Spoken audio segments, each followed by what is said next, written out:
अतः समादात् स्वयतेन्द्रियः सदा निरन्तरं शान्तमना प्रतीचे विद्वंसयध्वान्तमनाद्य विद्यया कृतं सदेकत्वविलोकनेन। पूर्व प्रसंगमा बताइएको थियो कि निर्विकल्प समाधि द्वारा ब्रह्म तत्व को स्पष्ट अनुभव हुन्छ, ज्ञान पूर्वक अनुभव हुन्छ। र जसरी पनि यसलाई यस्तो बोध हुन्छ निर्विकल्प समाधि द्वारा, किनकि अरु अवस्थामा हुँदैन। केवल निर्विकल्प समाधिमा मात्रै ब्रह्मको बोध हुन्छ। अरु अवस्थामा निर्विकल्प समाधिदेखि बाहेक अन्य अरु अवस्थाहरू पनि छन्। जागृत अवस्था छ, स्वप्नावस्था छ, सुषुप्ति अवस्था छ र समाधिमा पनि सविकल्प समाधि अवस्था छ। यी चार अवस्थाहरूमा ब्रह्मको स्पष्ट बोध हुन सक्दैन, किनकि त्यतिखेर ती सबै अवस्थामा के हुन्छ, चित्त चलेको हुन्छ, विषयमा पक्रेको हुन्छ, चित्तले द्वैत घुसेको हुन्छ। त्यसैले स्पष्ट बोध हुँदैन। जुन अवस्थामा जेको चाहिँ प्रधानता छ त्यसैको ज्ञान हुन्छ, त्यसैको बोध हुन्छ। जागृत अवस्थामा इन्द्रियहरूको प्रधानता छ। हाम्रा सारा आँखाले देख्ने, कानले सुन्ने इशाराहरू छन्, पञ्चज्ञानेन्द्रियका विषयहरू, पञ्चकर्मेन्द्रियका विषयहरू र मनको पनि विषय। यी 11वटा इन्द्रियहरूको विषय यो सारा द्वैत प्रपञ्च देखा परेको छ। त्यसकारणले चित्तको स्थिरता हुन सक्दैन। नसकेको हुनाले ब्रह्मको स्पष्ट रूपले बोध हुन सक्दैन। जागृतमा जो व्यक्ति जागृत अवस्थामा बसिरहन्छ भने स्वप्नावस्थामा पनि विषयले वासनाले युक्त भएर ग्रसित भएर यही चित्तले सारा संसार खडा गर्ने भएको हुनाले स्वप्नावस्थामा पनि ब्रह्मको स्पष्ट रूपले बोध हुन सक्दैन। सुषुप्ति अवस्थामा जान्ने अथवा बोध गर्ने जो अन्तःकरण हो, त्यो अन्तःकरण नै अविद्यामा लीन भएको हुनाले त्यहाँ पनि स्पष्ट रूपले ब्रह्मको बोध हुन सक्दैन। समाधि अवस्थामा पनि सविकल्प समाधिमा भगवानको रूपको चिन्तन गरिरहने भएको हुनाले द्वैत वस्तुलाई चित्तले पक्रिरहेको हुन्छ। त्यसैले त्यहाँ पनि ब्रह्मको स्पष्ट रूपले बोध हुन सक्दैन। सगुण ब्रह्मको हुन्छ सविकल्प समाधिमा, सगुण ब्रह्मको हुन्छ। त्यो कस्तो त भन्दाखेरि त्यो विकल्पले सहित हुन्छ, त्यो द्वैत हुन्छ, त्यो भेद हुन्छ, त्यो दृश्य हुन्छ। त्यसैले सविकल्प समाधिमा पनि स्पष्ट रूपले बोध हुन सक्दैन। सच्चित आनन्द र अद्वितीय स्वरूपको जो बोध हो, यो बोध सविकल्प समाधिमा पनि हुन सक्दैन। त्यस्तो एउटा अवस्था छ जहाँ गएपछि ब्रह्मको सच्चित आनन्द र अद्वितीय अंशको बोध हुन्छ। अरू सबै जागृतका वस्तुहरू पनि हराएर जान्छन्, स्वप्नका वस्तुहरू पनि बिराएर जान्छन्। सुषुप्तिमा केही पनि नजान्ने भएर बस्ने र मन पनि जो लय भएको अवस्था छ, त्यो लय हुने अवस्था पनि हराएको हुन्छ। तब मन चाहिँ के हुन्छ, एकदम जागा भएर बसिरहेको हुन्छ त्यो निर्विकल्प समाधिमा। र सविकल्प समाधिमा जस्तो द्वैत पनि निर्विकल्पमा आउँदैन।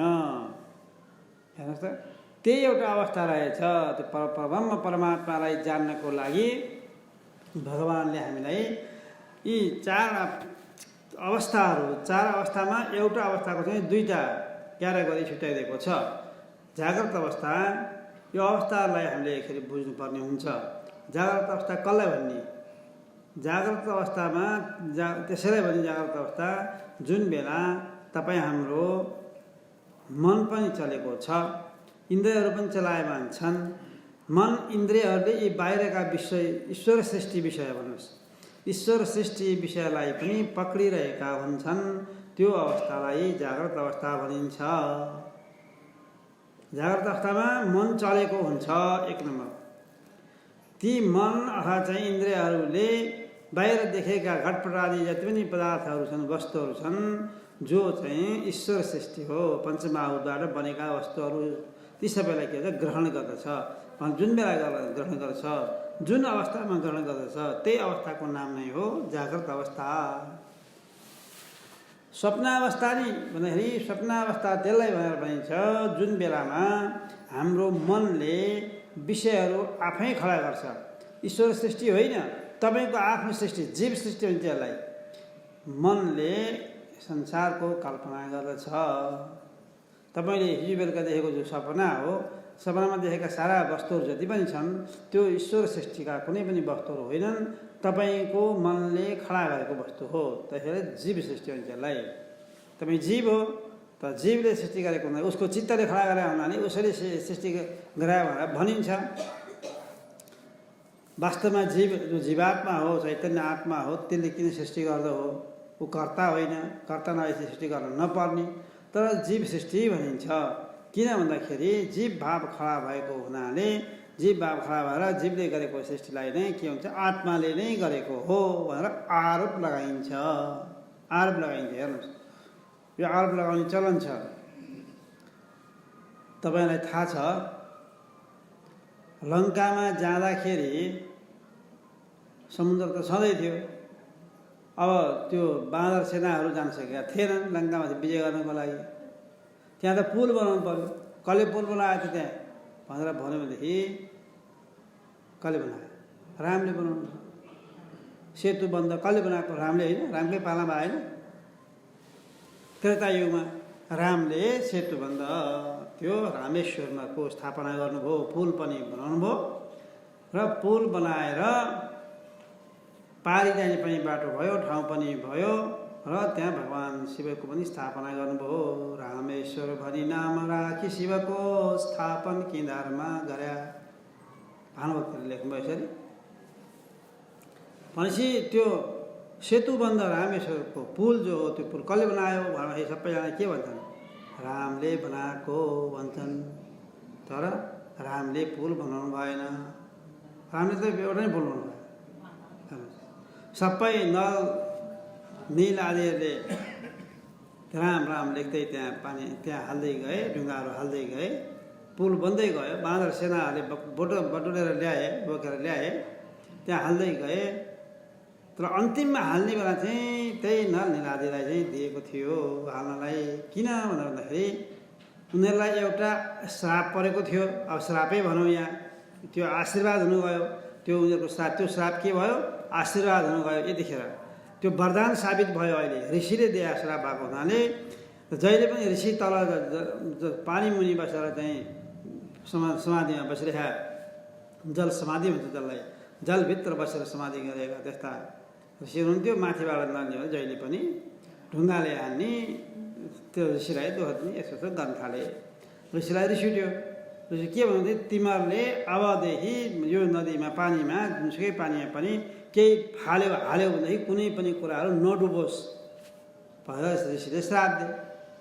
अब जति हाले पनि अब श्राप भएपछि त अब तर नडुब्ने हो। त्यो श्राप अहिले के भयो? वरदान भयो। वरदान भयो। के भयो भन्दाखेरि जति पनि ढुङ्गा हाल्छन् समुद्रमा, तल डुब्दै डुब्दैन, माथिबाट उत्रिने भयो। अब ढुङ्गो भए तल डुबेपछि समुद्रमा पुल कसरी बनाउनु? माथि उत्रेपछि त सहिलो भयो। अनि पुल भयो, एकपछि अर्को, अर्पछि अर्को, ढुङ्गो डुबेर जाँदैन। त्यही ढुङ्गाको बाँध बाँधेर सिधा बनाएर पुल बनाएर गए। यो भनिन्छ। यो चाहिँ भयो पौराणिक कथा, पुराणमा लेखेको कथा, रामायणमा लेखेको कथा। अब वास्तविकतामा जाने हो भने अहिलेको मान्छेलाई भन्यो भने त्यो ढुङ्गो पानीमा हाल्दाखेरि डुब्दैन र? त्यो विश्वासै गर्दैन कोही पनि। सानो यत्रोको ढुङ्गा हाल्यो भने त डुब्दै उतार जान्छ भने त्यो कसरी डुब्छ? डुब्दै डुब्दैन। त्यो हुँदै सक्दैन, त्यो नहुने कुरा भनेर भन्छन्। हुन नसक्ने कुरा होइन, हुन सक्ने कुरा हो। त्यो ढुङ्गो पनि यता ढुङ्गा, ठुल्ठुला ढुङ्गा, यता ठुल्ठुला चट्टानका चट्टान के छ त भनेर भन्दाखेरि समुद्रको छेउछाउमा त्यो घाँसहरू पलाएर बस्दा बस्दा बस्दा बस्दा त्यसले एकदम साह्रो भएर बस्या हुँदो रहेछ समुद्रको छेउमा। अनि साह्रो यस्तो ढुङ्गा जस्तै साह्रो हुँदो रहेछ त्यो, साह्रो पनि फुट्दैन फुट्ने त्यस्तो बलियो त्यो समुद्री झाँगहरू झाँग भन्छ घाँसहरूकोले थुप्रेर बनेको कयौँ वर्षदेखि बनेको थियो अहिलेको मात्रै बनायो कयौँ सालदेखि बनायो त्यस्तो बनाए त्यही ल्याउँदै राख्दै गरे हुनाले त्यो घाँस त समुद्रमा नडुब्ने माथिबाट उत्रिँदो रहेछ अनि त्यही राखेर गएपछि गए यसरी पार भयो ढुङ्गा हालेकै हो त्यसलाई ढुङ्गा नाम दियो ढुङ्गा जस्तै छ सारो त्यस्तै छ ठुलो त्यत्रै छ तर पानीमा हाल्यो भने डुब्दैन यदि त्यो ढुङ्गो तपाईँलाई हेर्न मन छ भने तपाईँलाई इच्छा हुन्छ अनि यस्तो नि हुनसक्छ र सम्भव छैन हुँदैन यदि तपाईँलाई त्यो ढुङ्गा जुन ढुङ्गा भगवान् रामले सेतु बन्द गर्दाखेरि पुल बाँध्दाखेरि प्रयोग गरेको जो ढुङ्गा हो त्यो ढुङ्गा हेर्ने मन छ भने देवघाट जानुहोस् राम मन्दिरमा देवघाटको राम मन्दिरमा जानुहोस् यत्रैको ढुङ्गा छ त्यहाँ गएर चाहिँ पुल बाँधेको ढुङ्गाहरूलाई दर्शन गराउनुहोस् भनेदेखि झिकेर दिन्छन् दर्शन गर्नुहोस् त्यो मैले पनि नराखेको हो मलाई पनि एकजना कृष्णराज अर्याल भन्ने हुन्थ्यो उहाँले रामेश्वरबाट ल्याउनु भएको थियो अनि घरमा राखेर पूजा गर्नुभयो आफू बिरामी भएर पूजा गर्न नसकेपछि अब यो रामको कुरो मैले उहाँदेखि ल्याएँ पूजा पनि आफू गर्न सक्दिनँ फेरि भोलि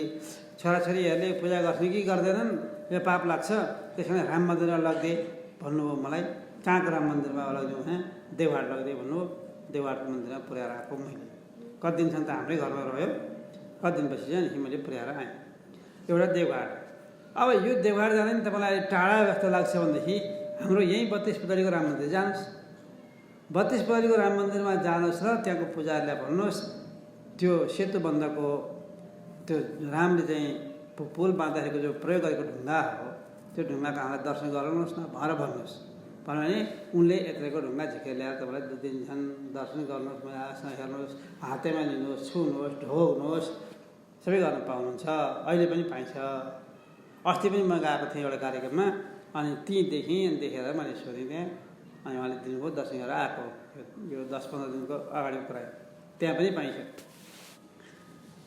भनेपछि अब यतातिर ऋषिको श्राप भने पनि अहिले वरदान हुन आयो एकातिर पौराणमा मिलाउँदाखेरि नलिनीले हाले तर डुबेन भन्ने अर्कोतिर साँच्चीकै वैज्ञानिक दृष्टिकोणले हेर्दाखेरि पनि त्यो सामुद्रिक झारपातले बनेको हुनाले पानीमा डुब्दो रहेनछ त्यही ढुङ्गा बनाएर पुल बनाएको हुनाले समुद्रमा डुबेन त्यस कारणले पुल तयार भयो वैज्ञानिक दृष्टिकोणले ठिक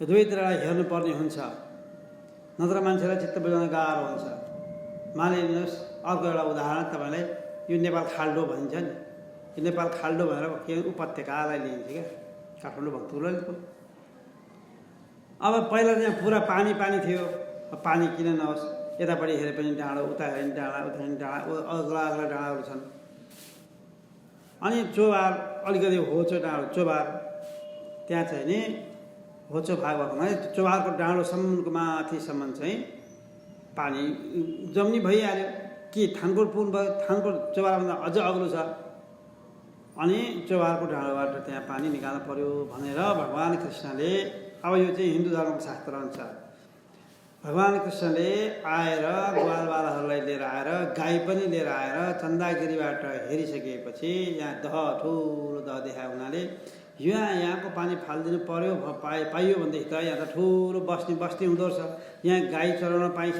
मजासँग घाँस पनि हुन्छ मलिलो पनि छ वरिपरि पहाडबाट बगेर आएका पत्करहरू तर मलिलो माटोबाट बसेका छन् यो पानी मात्रै पठाइ पाए यहाँ त खुब घाँस हुन्थ्यो गाई चर्थे भगवान् कृष्णले यस्तो विचार गर्नुभयो र सुदर्शन चक्रले चोबारको डाँडो तलसम्म काटेर पानी बाहिर पठाइदिनु भयो पानी बाहिर गएपछि अब यो 3 जिल्ला भक्तपुर काठमाडौँ ललितपुरमा बस्ती बस्यो अब त्यो पुराण मान्ने मान्छेहरूले त्यसो भन्ने भए तर वैज्ञानिकहरूले कोही मान्नेवाला छैनन् कहाँ भगवान् कृष्ण आउनु कहाँ सुदर्शनले चक्रले त्यो काट्नु त्यो हुनै सक्दैन के हो त्यसो भन्दाखेरि उनीहरूलाई प्राकृतिक रिजन दिनुपर्छ प्राकृतिक कारणहरू दिनुपर्छ के भयो त भन्दाखेरि पानी पक्कै हो यहाँ भएको र पानी के भयो त भन्दाखेरि पानी भरिँदै आइसकेपछि सबभन्दा होचो डाँडो भनेको त्यही चोबारकै डाँडो हो त्यहाँबाट पानी बग्नु सुरु भयो पानी भरिँदै गएपछि त अन्तिम त्यो चुलीमा आएपछि त सबभन्दा होचोबाट बग्नै पर्यो बगेपछि त्यहाँबाट बग्न थाल्यो। अलिअलि अलिअलि गरेर बग्न थालेपछि त्यो त्यहाँको माटो पनि पानीले काट्दै काट्दै काट्दै काट्दै गयो र तलसम्म पुर्याएर पानी पनि बाहिर गयो। यो भयो भनेदेखि वैज्ञानिकले पनि मान्ने भयो, आजका भौतिकवादीले पनि मान्ने भए। त्यसरी बाहिर पानी गयो। बुद्ध धर्मलाई मान्ने भने मञ्जुश्रीले आएर त्यही चौरको डाँडो काटेर पठाएको भन्छन्। जे भए पनि यहाँ पानी चाहिँ गयो। यो एउटा रिजनको कुरा हो। त्यस्तै समुद्र बाँध्दाखेरि पनि त्यही झाङले पुल तराएको हो, पुल बनाएको हो। सबैले के भन्छन्, कसले बनाएको त पुल भनेर भन्छन् भने रामले बनाएको भन्छन्। रामले एउटा पनि ढुङ्गा हाल्नु भएको छैन। याद गर्नुहोस्, एउटा पनि ढुङ्गा हाल्नु भएन। एकपल्ट भगवान् रामलाई पनि त्यही लागेछ, मैले पुल बनाएको भन्छन्। भोलि गएर रामले बनाएको भन्छन् यो पुललाई, तर मैले एउटा पनि ढुङ्गा हालेको छैन भने मैले पनि कमसेकम एउटा दुईवटा ढुङ्गा त हाल्नै पर्यो भन्ने विचार गरेपछि त अनि बनाएको पनि ठहर्यो नि त एउटा ढुङ्गा झिकेर भगवान्ले छट्ट पानीमा हालिदिनु भयो। हाल्दा त्यो पानी त्यो ढुङ्गा चाहिँ तल डुब्यो, उत्रेन। अरू जम्मै उत्रे, पुल बाँधेर गए, त्यो ढुङ्गो चाहिँ उत्रिँदै उत्रिँदै तल गयो। अनि गइसकेपछि ल अब झन् इतिहास पऱ्यो, बरु हाल्दै नहालेदेखि एउटा त हुन्थ्यो कमसेकम। मैले हालेँ, मैले हालेर चाहिँ झन् डुब्यो। अब मैले भनेको पुल त कसरी भयो, पुल त हुन सकेन। त्यसैले अब यो कुरो अब कसैले नदेखुन् भनेर कसैले देखाएको छ कि भनेर यताउति हेरे हनुमानले देखाएर छन्। हनुमानले देखेपछि हनुमानलाई बोलाउनु, अरू कसैले देखाएको छैन। आफ्नो काममा धमाधम लागिरहेको छन्, ढुङ्गो लगाएर हालिरहेको छन्, पुल तयार भइरहेको छ। हनुमानले चाहिँ देखेछन् राम कहाँ जानुहुन्छ, के हुन्छ, कस्तो हुन्छ भनेर पल्याक पुलको यसो हेर्ने काम चाहिँ हनुमानकै थियो, हनुमानले गर्नुहुन्थ्यो। अनि हनुमानले कुरा देखिसकेपछि अनि रामले भन्नुभयो हनुमानलाई, मैले हालेको ढुङ्गो त डुब्यो, हेर हनुमान, मलाई यो पुल मैले बनाएको भन्छन्, मैले एउटा पनि ढुङ्गा हालेको छैन। त्यस कारण एउटा मात्रै भने हालाउँ त भनेर हाल्न लाग्यो त मैले जति ढुङ्गा हाले पनि तल खस्यो, डुब्यो। त्यस कारण यो कुरा तिमी कसैलाई हल्ला नगर, अब हल्ला नगर। रामले हाले फेरि भन्दैन, फेरि भोलि गर डुब्यो नि भन्दाखेरि हनुमानले के भनेदेखि मुसु मुसु हाँसेर अरू कुरा भए मान्थे, यो चाहिँ कुरा मान्दैन भन्छन्। रामका भक्त त हुँदै हुन्। अनि हनुमानले अरू कुरा हजुरले भने जे कुरा पनि मान्थे हजुर प्रभु, तर यो चाहिँ कुरो म मान्दिनँ। यो चाहिँ सबैलाई म हल्ला नै गर्छु, मेरो काम हल्ला गर्ने हो फिराउँछु भने किन यस्तो गर्छौ, मेरो बेइज्जत गर्छौ तिमी भने होइन, मैले बेइज्जत गरेको होइन।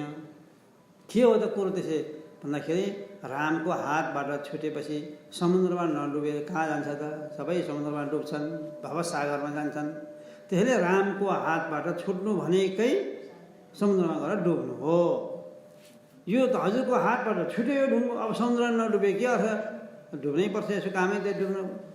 त्यही संसारका सारा प्राणीहरू पनि त्यही हो। यदि हजुरको शरणमा आएका छन् भनेदेखि पापीभन्दा पनि पापी छन् भने तापनि ती पनि समुद्रबाट पार हुन्छन्, भवसागरबाट पार हुन्छन्। यदि हजुरको हातबाट तिनीहरू छुटे भने, यसै गरी छुटे भनेदेखि तिनीहरू पनि भवसागरमा गएर चुर्लुममा डुब्छन्, कोही उत्रिनेवाला छैनन्। त्यस कारणले यो कुरो सबैलाई भन्नुपर्छ मैले भनेर भनेपछि भगवान् राम पनि चुप्प लाग्नु। अब पुल बनाएको कसले भने रामले बनाएको भन्छन्। रामले बनाएको भनेर भन्ने भएको आरोप लागेको लागेन, आरोप लाग्यो, रामलाई आरोप लाग्यो। आरोपयन्ति रामेस्मिन् निर्विकारे खिलात्मने।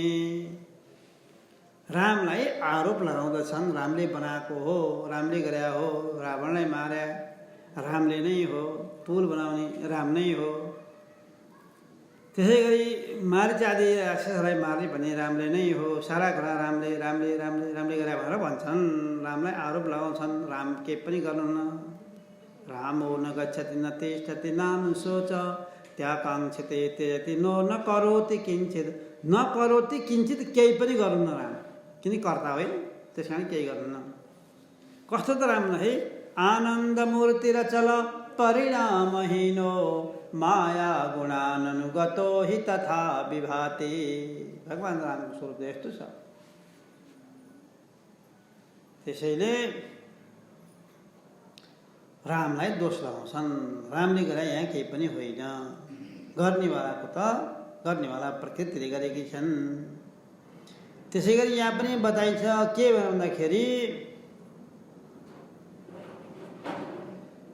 सारा संसारको ज्ञान गर्नेवाला को हो? मैले ज्ञान गरेँ भनेर भन्छन्। अन्तःकरण हो, ज्ञान गर्ने अन्तःकरण हो, इन्द्रियहरू हुन्। हेर्नुहोस् है, देखेर ज्ञान कसरी गर्छ भने आँखाले देखेर गरे हो, आँखो हो। सुनेर ज्ञान गरेर छ भनेदेखि कान हो, सुनेर ज्ञान गर्नेवाला नाक हो, घ्राणेन्द्रिय। विभिन्न प्रकारका स्वादहरू हुन्छन्, त्यो स्वाद लिएर त्यसको ज्ञान गर्ने। खोर्सानी कस्तो हुन्छ? पिरो हुन्छ। कसले ज्ञान गर्यो? जिब्रोले। आँखाले देखेर त पिरो हुँदैन, रातो त हुन्छ खोर्सानी। यो चाहिँ पाकेको खोर्सानी छ, रातो भएको छ, पक्कै पिरो होला भनेर तपाईँको मनमा लाग्ला। खायो भनेदेखि कोही कोही खोर्सानीहरू पटक्कै पिरो हुँदैन, रातो हुँदैन, पिरो हुन्छ भन्ने होइन। पिरो त आँखाले थाहा पाउने वस्तु होइन, पिरो थाहा पाउनेवाला त के हो? जिब्रो हो। त्यसै गरी अरू अरू स्वादहरू पनि कागती अमिलो हुन्छ, उखु गुलियो हुन्छ आदि गरेका जति पनि छन्, यी सबै थाहा पाउनेवाला को हो? जिब्रो हो। यी सबै ज्ञानेन्द्रियहरूले ज्ञान शब्दहरूको ज्ञान गरेका हुन्छन्। शब्द, स्पर्श, रूप, रसगन्ध आदिको ज्ञान गरिरहेका हुन्छन्। तर आरोप गरिन्छ आत्मामा, मैले यस्तो गरेँ, आफू म भनेर आत्मालाई लिन्छ। अनि आत्माले मैले नै देखा, मैले नै सुन्या भन्छन्। मेरै आँखाले देखा भन्नुन्जेलसम्म ठिक छ, मेरै कानले सुन्या भन्नुन्जेलसम्म पनि ठिक छ। कानले सुन्या हो, उसकै कानले हो, उसैको आँखाले देखा हो, ठिक छ। तर मैले नै देखा, मैले नै सुन्या भनेदेखि म भनेर कहाँ लगायो त आफूलाई भन्दाखेरि कि आफूलाई आँखा मान्नु पर्यो? मैले नै देखा भन्ने बित्तिकै देख्ने काम त आँखाको हो कि आफूलाई आँखा मान्नु पर्यो, ज्ञानेन्द्रिय मान्नु पर्यो? मैले नै सुन्या भन्यो भनेदेखि म भनेर कानलाई मान्नु पर्यो। सुनेर जाने त कान हो, आफू त आफूलाई त कान मानिरहेको छ। हेर्नुहोस्, मैले नै सुन्या हो, मैले नै खाएको हो, चाहेको हो, स्वाद पाएको हो, यो त दाल तरकारीमा नुन हालेर रहेछ, मैले नै चाखेर हेरेको हो भन्छ। त्यतिखेर आफूलाई के मान्यो? जिब्रो रसनेन्द्रिय मान्यो। भनेपछि मको परिभाषा कहाँ कहाँ पुग्दो रहेछ हेर्नुहोस्। वस्तु अनुसार मेरो आफ्नै आँखाले देखा भन्नुन्जेलसम्म ठिकै थियो, मेरो आफ्नै कानले सुना भन्नुन्जेलसम्म ठिकै थियो। तर म भनेर लगाएको थिएँ, मेरो भन्ने ठाउँमा म भनेर लगाइदिएको हुनाले आफूलाई कहिले ज्ञानेन्द्रिय मान्दछ, कहिले कर्मेन्द्रिय मान्दछ, आरोप लगाउँछ आत्मामा। आत्मामा आरोप लगाउँछ। हेर्नुहोस् त, गर्नेवाला इन्द्रिय छन्, अब के गर्छ? आत्मामा लगेर दोष थुपार्दछ। गुणा कुर्वन्ति कर्माणि, सम्पूर्ण कर्महरू गर्नेवाला को हुन्? गुणहरू हुन्। सत्वगुण, रजोगुण, तमोगुणले कामहरूमा प्रवृत्ति गराएर काम गर्छ। काम गर्ने साधन इन्द्रियहरू, काम गर्ने साधन इन्द्रियहरू चिदाभास त्यहाँ अगाडि बढेर काम गर्छ। अनि त्यहाँ त्यो कर्ममा प्रवृत्ति गराउने काम कसले गर्छ? गुणहरू। सत्वगुणले भगवानको पूजा गर्नु छ भने सत्वगुण अगाडि लाग्छ। हेर्नुहोस्, विभिन्न किसिमको कमाइ धमाइ गरेर खानपिन लाउने, सारा मोज मजा गरेर हिँड्ने, रमाइलो गर्ने भन्नेतिर लाग्यो भनेदेखि रजोगुणले काम गरेका हुन्छ। मलाई त निन्द्रा लाग्यो, म त सुत्छु, अब म केही गर्दिनँ, म केही गर्न सक्दिनँ भनेर अब ऊ आलस्यतिर लाग्दछ भने तमोगुणले काम गरेका छ। तर गुणा कुर्वन्ति कर्माणि, गुणहरूले काम गरेका हुन्छन्। तर आरोप लगाइन्छ। आरोप चाहिँ आत्मामा लगेर आरोप लगाइन्छ। आत्मा अकर्ता हो, कुनै पनि काम गर्दैन। आत्मा अभोक्ता हो, कुनै पनि भोग गर्नेवाला आत्मा होइन। अनि आत्मा अप्रमाता हो। अप्रमाताको अर्थ के हो? अज्ञाता। ज्ञाता भनिन्छ प्रमातालाई। जान्नेवाला पनि के हो? यही अन्तःकरण नै हो भनेर मानिन्छ। यसरी आत्मा हुँदा, आत्मा चाहिँ अप्रमाता हुँदाहुँदै ज्ञाता होइन, अप्रमाता अज्ञाता हुँदाहुँदै पनि अब आरोप लगाउँदछन्। आरोप वेदान्तमा अध्यारोप र अपवाद दुईटा नयाँ शब्द हुन्। टेक्निकल शब्द भन्छन्, पारिभाषिक शब्द अध्यारोप र अपवाद। अहिले अध्यारोप गर्यो, के अध्यारोप गर्यो? भगवान् रामले पुल बनाएको आरोप लगायो। रामले पुल बनाएको होइन, अरूले बनाए, तर रामले आरोप लगाए। अनि देखेर जानी सुनेर जानी सारा इन्द्रियहरूले जानिरहेका छन्, तर के गर्छन्, मैले नै देखा हो, मैले नै सुन्या हो भने हामीले ममा आरोप लगायो। मको अर्थ आत्मा, आत्मामा आरोप गर्यो। इन्द्रियहरू कर्म गर्छन्, आत्मामा आरोप हुन्छ। आत्मा त अकर्ता हो, यसले केही काम गर्नेवाला छैन। त यसरी आरोप लगाएको कुरालाई हटाउनुको नाम नै के हो, अपवाद हो। आत्मा कर्ता भन्ने कुरो जो थियो, कर्ता होइन। कर्ता त इन्द्रियहरू हुन्, गुणहरू हुन्। इन्द्रियहरू साधन भएर जान्छन्, गुणले कर्ममा प्रवृत्त गराइदिन्छ। चिदाभास त्यसको अगाडिबाट कर्म गर्दछ। आत्मा कर्ता भोक्ता प्रमाता होइन। त्यस कारणले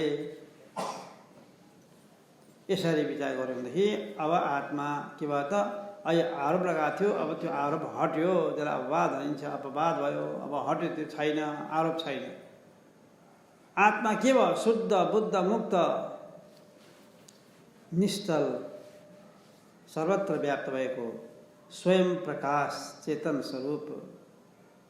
यस्तो आत्मा शुद्ध हुन्छ, शुद्ध भएको हुन्छ, त्यसमा आरोप हुँदैन।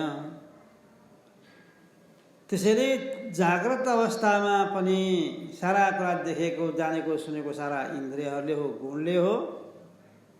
स्वप्नावस्थाको वासनायुक्त भएर स्वप्नको सारा पदार्थ देख्ने पनि त्यही इन्द्रियहरू नै हुन्, त्यही मन हो। इन्द्रियहरू त आफ्नो ठाउँमा उनीहरू बसेका छैनन्, आफ्नो ठाउँमा बसिरहेका छन्, त्यहाँ भोग्न गएका छैनन् स्वप्नमा। तर चित्त नै के बन्यो, इन्द्रिय पनि चित्त नै बन्यो। टोटल्ली पुरा स्वाप्निक प्रपञ्च केवल चित्त मात्र हो। तपाईँले त्यहाँ सपनामा देखिरहनु भएको छ, त्यो देख्दाखेरि आँखा पनि तपाईँको चित्त नै बन्या हो। यो स्थूल आँखा त तपाईँ सुतेर भएको छ, ओछ्यानमा चिम्लेर आँखा चिम्लेर सुत्नु भएको छ, आँखा पटक्कै हेरेको छैन। तपाईँले सपना देखिरहनु भएको छ, कुन आँखाले देख्दै? यो आँखा त होइन, अर्कै आँखा खडा हुन्छ, त्यही खडा गर्नेवाला वासना भयो, त्यही चित्तले खडा गर्दछ। सुन्नेवाला कान खडा, सपनामा अर्कोले केही कुरा भनेको छ भने त्यो सुन्छौँ नि हामी, त्यो सुन्नेवाला पनि यो कानले सुन्या होइन। तपाईँ त यो कोठामा सुत्नु भएको छ, अन्यत्रै कहीँ जानुभएको थियो, अर्का घरमा जानुभएको थियो, त्यो जाँदाखेरि उसले के भनेको सुनिरहनु भएको थियो, त्यो सुन्नेवाला यो कान होइन। यो कान त तपाईँको घरमा कोठामा सुतेको छ, यो अर्का घरमा पुगेको छैन। नपुग्यो भने यो कानले सुने होइन, उहाँ वासनामा यो कान खडा भइसक्यो, चित्तले खडा गर्यो। जीव सृष्टि हो, याद गर्नु, तपाईँले गरेको सृष्टि हो यो। त्यसैले चित्तले स्वाप्निक प्रपञ्च सारा खडा गर्दछ। अनि चित्त नै के हुन्छ, चित्त नै द्वैत प्रपञ्चको रूपमा देखापर्छ। वस्तु केही छैन, चित्त मात्रै छ। त्यो वासना रूपले रहेको छ, त्यो वासना नै के हुन्छ, चित्तले त्यो वासनालाई स्फूर्ण गरिदिन्छ, संस्कार त्यहाँ उद्बुद्ध भइहाल्दछ, अनि स्वाप्निक प्रपञ्च देखिन्छ। देख्नेवाला पनि चित्त, देखिने वस्तुहरू सबै यदि दृश्य छ सपनाभरि, त्यो सबै वस्तु पनि तपाईँकै चित्त हो। त्यो वासनाहरू देखा परेका हुन्, कहाँ देखा, आफ्नै चित्तमा देखा परेका हो। त्यसैले स्वप्नावस्था जीवको सृष्टि रहेछ। के बुझ्यो त भन्दाखेरि जाग्रत अवस्था चाहिँ हाम्रा इन्द्रियहरूले राज्य गर्ने ठाउँ रहेछ, स्वप्नावस्था चाहिँ चित्तले राज्य गर्ने ठाउँ रहेछ। केवल चित्तको मात्र खेल छ, त्यहाँ अरू केही छैन। जाग्रतमा इन्द्रियहरूको छ, चित्तसहित अन्तःकरणसहित इन्द्रियहरूको छ, ज्ञानेन्द्रिय कर्मेन्द्रियहरूको। यो अवस्थामा, दुवै अवस्थामा के छ, इन्द्रियहरू विषयमा जान्छन् र विभिन्न प्रकारका भोगहरू भोगिरहन्छन्। सुषुप्ति अवस्थामा पनि, सुषुप्ति अवस्था त्यस्तो अवस्थालाई भनिन्छ जुन बेला वासना पनि छैन, स्वप्नको जस्तो दृश्य प्रपञ्च देखिने वासना पनि छैन, र जाग्रतका जस्ता इन्द्रियहरू टाठा बाठा भएर चलायमान भएका पनि छैनन्, र जाग्रत र स्वप्नको जस्तो दृश्य प्रपञ्च पनि सुषुप्तिमा छैन, र विषयको ज्ञान पनि भएको छैन, र आफूलाई पनि को जान्दैन, र अरूलाई सारा अरू जति पनि वस्तुहरू तिनीहरू पनि जान्दैन। आफ्नै कोठामा भएको वस्तुहरू र व्यक्तिहरूलाई पनि जान्दैन। त्यो अवस्थालाई के भनिन्छ? सुसुप्ति अवस्था। होस छैन, बेहोसी भइरहेको छ। सुसुप्ति अवस्था भन्दछ। अब आत्माको अग्रहण भइरहेछ। यो अवस्थामा मन चलाएको थिएन, शान्त भएको थियो। स्वप्नमा शान्त भएन, स्वप्न देखियो। सुसुप्तिमा मन शान्त त भयो, तर अज्ञानले ग्रसित भएको हुनाले आफूलाई जान्दैन, अरूलाई पनि जान्दैन। त्यो अवस्था के हो? सुसुप्ति अवस्था हो। अब समाधि अवस्था एउटा छ। त्यो समाधिका दुईटा भागहरू छन्। एउटा सविकल्प समाधि र अर्को निर्विकल्प समाधि। सविकल्प समाधिमा तपाईँको मन चल्दछ, भगवानलाई तपाईँले ध्यान गर्नुहुन्छ। भगवानको पाउदेखि शिरसम्म र शिरदेखि पाउसम्म आरोह अवरोह गरेर तपाईँको चित्तले भगवानको पाउलाई स्मरण गर्दछ, सम्झिन्छ। नखमणि चन्द्रिकादेखि लिएर बुढी औँलाको बङदेखि लिएर भगवानका पाउहरू, गोलीगाँठो, घुँडा, जाङ, उदर, नाभि, उदर, वक्षस्थल, कण्ठ, ओष्ठ, नासिका, ललाट, शिर, भगवानको स्मरण गर्दै जान्छ। मास्तिर पाउबाट मास्तिर शिरसम्म गएको हुनाले आरोह, मास्तिर चढ्नु। र अवरोह भनेको फेरि शिरदेखि सम्झिँदै सम्झाएर पाउसम्म, त्यही बुढी औँलाको नङसँगमा अवरोह, तल झऱ्यो मन। यसरी आरोह र अवरोह हुँदै गएको जो चित्त हो, त्यो चित्त चलायमान भइरहेको छ। द्वैत वस्तुलाई पक्रिएको छ, आफूभन्दा भिन्न वस्तुलाई पक्रिरहेको छ। भगवानकै रूपलाई पक्रे तापनि के हो? आफूभन्दा भिन्न मानिरहेको छ। स्वप्नावस्थामा पनि, जाग्रत अवस्थामा पनि। र समाधि अवस्थामा त के विद्यते थिएन। समाधि सविकल्प समाधिमा पनि यही देख्दछ। यसरी अरू अवस्थामा चित्त चल्दो रहेछ। कहिले चित्त चल्दो रहेछ? जुन बेला जान्दछ त्यतिखेर चित्त चल्छ, जुन बेला चित्त चल्दैन त्यो बेला जान्दैन। यस्तो छ। जाग्रत र स्वप्नमा जान्दछ, तर चित्त चलिरहन्छ। हामीलाई सविकल्प समाधिमा पनि जानेको हुन्छ, तर चित्त चलिरहन्छ त्यहाँ पनि। सुसुप्ति अवस्थामा चित्त चल्दैन, ठ्याक्क रोकिरहेको हुन्छ, तर आफूलाई जान्दैन, अरूलाई पनि जान्दैन। यहाँ त हुनुपर्ने के भनेदेखि जानु पनि पर्यो, विषय चिन्तन पनि हुनु भएन, चित्त चञ्चल पनि हुनु भएन। यो हुनुपर्छ। विषय चिन्तनदेखि रहित, चञ्चल चित्त चञ्चल भएर बाहिर विषयमा जाने होइन। चञ्चलताले रहित शान्त रूपमा र आफ्नो पनि बोध भइरहने अवस्थाको नाम नै हो निर्विकल्प समाधि। जहाँ विकल्प छैन, जहाँ चित्त चलायमान छैन, जहाँ होस भइरहेको हुन्छ, जहाँ म छु भन्ने बोध भइरहेको हुन्छ, त्यो अवस्था हो निर्विकल्प समाधि। तपाईँ यो समाधिमा पुग्नु पर्दछ। जब निर्विकल्प समाधिमा पुग्नुहुन्छ, तपाईँको चित्त बिल्कुल चल्दैन, केही पनि चिताउँदैन। त्यो मनले मन नचलेपछि के भयो त? शान्त भयो। शान्त चित्तमा आत्माको आनन्द अंशको बोध पहिला भइहाल्छ। पहिला आनन्द अंशको बोध हुन्छ, त्यसपछि स्वरूपै हो चारै अंशको बोध हुन्छ। सतको पनि हुन्छ, म छु, म पहिला पनि थिएँ, पछि पनि रहिरहनेछु, म नाशुन तत्त्व होइन, अविनाशी तत्त्व हुँ। सद अंशको म जान्दछु, मदेखि बाहेक केही पनि छैन, सबैतिर ब्रह्मै ब्रह्मले ओतप्रोत भएको छ, जानिरहेको छ। त्यस कारणले चिद अंश अखण्ड आनन्द स्वरूपको अनुभव भइरहेको छ। त्यस कारणले आनन्द अंश र ब्रह्म बाहेक, आफू बाहेक अरू केही पनि वस्तु नभएका हुनाले आफू मात्रै छ। आफूमा केवल आफू मात्रै छ। यसलाई भनिन्छ अद्वैत स्वरूप, अद्वितीय स्वरूप, दोस्रो नभएको।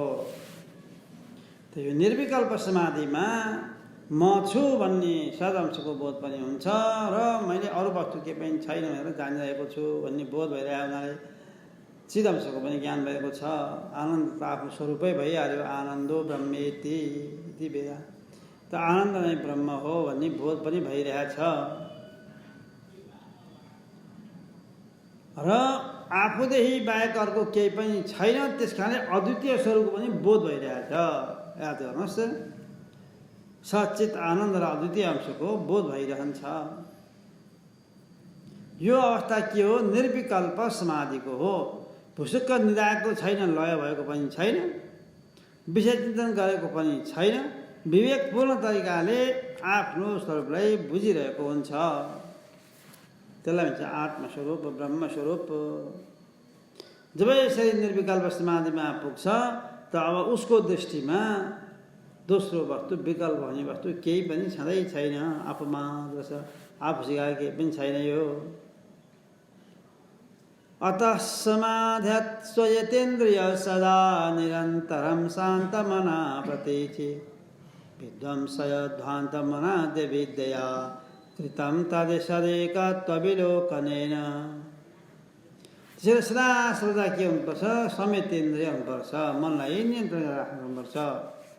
यसरी संयतेन्द्रिय भएर शान्त मनले नित्य निरन्तर जो प्रत्येक आत्मा भएर आफै भित्र भएको जो आत्मा हो, यस्तो आत्मा ब्रह्ममा के हुन्छ? स्थित गरिहाल्नुपर्छ। आफ्नो स्वरूपलाई म त्यही ब्रह्मस्वरूप हो भनेर निश्चय गरिहाल्नुपर्छ। र सच्चिदानन्द ब्रह्मको साथमा के गर्नुपर्छ त? आफ्नो र ब्रह्ममा कुनै पनि भेद छैन। जो ब्रह्म हो त्यही म हुँ र जो म हुँ त्यही नै ब्रह्म हो भनेर ऐक्य ज्ञान हुनुपर्दछ। त्यहाँ भेद केही पनि छैन। चेतन सत्ता ब्रह्म नै हो। त्यही ब्रह्मको सत्ता पाएर हामी चलायमान भएका छौँ, हिँड्छौँ, डुल्छौँ, खान्छौँ, सारा कर्म गरेका छौँ। कर्मेन्द्रहरू चलिरहन्छन्, ज्ञानेन्द्रहरू चलिरहन्छन्, अन्तःकरण चतुष्टय चलिरहन्छ। मान्छेको जीवन चक्र चलिरहन्छ। त्यो सत्ता पाएर त्यो सत्तावाला चाहिँ आफू हो यस्तो निश्चय गरिहाल्नुपर्छ। त्यसैले योगस्य प्रथमं द्वारं वाङ्निरोधो परिग्रह निराशा च निरीहा च नित्यमेकान्तशीलता।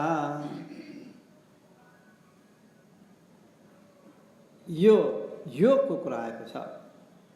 कस्तो योग त भने तपाईँ जीवात्मा हो, जीवात्माको परमात्माका साथ एकता हुने के हो? योग हो। अब एकता हुनेको कुरा चलेको छ योगको बारेमा। यो परमात्मालाई प्राप्त गर्ने, ब्रह्मतत्त्वलाई साक्षात्कार गर्ने पहिलो ढोकाको नाम हो योग।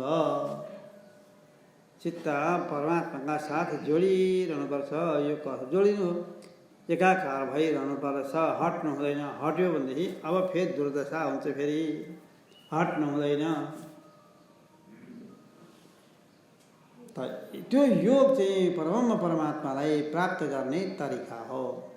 याद गर्नुहोस्, योगद्वारा पनि परमात्मालाई प्राप्त गर्न सकिन्छ भनेर देखाइएको छ। त अरू साधनहरूमध्ये योगलाई सर्वोत्कृष्ट साधन भनेर बताइन्छ वेदान्तमा।